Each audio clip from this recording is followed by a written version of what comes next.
Mzee Stephen Wasira vuruga siasa za ndani ya CCM na kutoa onyo kali ambayo imezua taharuki nchini Tanzania. Hujambo na karibu. Katika kikao kizito kilichofanyika Mkinga, Tanga, makamu mwenyekiti wa CCM Tanzania Bara Stephen Wasira ameweka wazi msimamo wa chama kuhusu tabia ya baadhi ya wagombea wa udiwani kuanza kampeni za nafasi ya uongozi kabla ya wakati rasmi. Hatua hii imechukuliwa kama onyo kali kwa wote wanaojihusisha na siasa za mapema zinazoweza kuathiri mshikamano wa chama na mchakato mzima wa uchaguzi. Wasira amesisitiza kwa jukumu kuu sasa ni kuhakikisha kura zote zinamiminika kwa mgombea wa urais wa CCM Daktari Samia Suluhu Hassan na si kugawanya nguvu kwa kampeni ndogo za wenyekiti wa halmashauri au nafasi nyingine za juu.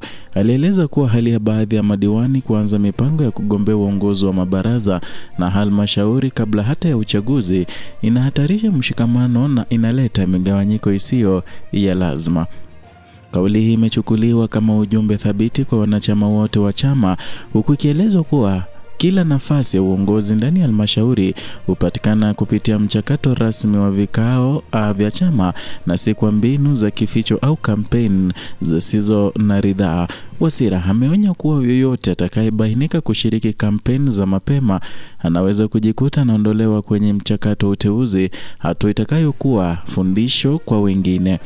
Alitoa mfano wa wilaya ya Mkinga. Ameeleza kuwa ameshuhudia wanasiasa wanaoendesha kampeni mapema lakini mwisho wa siku hawakuchaguliwa kuwa madiwani, hali inayoacha wafuasi katika sintofahamu. Amesema kuwa kuendelea na mienendo kama hii inaweza kuvuruga siasa za chama na kuathiri mshikamano unaohitajika kuelekea uchaguzi mkuu. Onyo hili limeonekana kama jaribio la kurejesha nidhamu ya chama na kuimarisha mshikamano kabla ya kuingia kwenye kipindi cha kampeni. Na kwa mujibu wa Wasira, chama hakiwezi kuvumilia tamaa ya madaraka inayoweza kutikisa msingi wa mshikamano wa CCM, kwani kila nafasi ina mchakato wake wa kikatiba na wa kidemokrasia.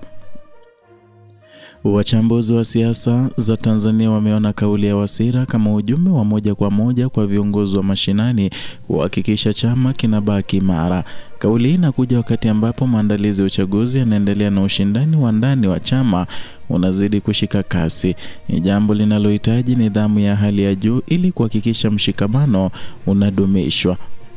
Kwa sasa macho yote yanaelekezwa kwa wagombea wa CCM kuona iwapo watatii wito huu na kuacha kampeni za mapema au wataendelea kuvunja taratibu, hali ambayo huenda ikawaletea matokeo makubwa ya kisiasa.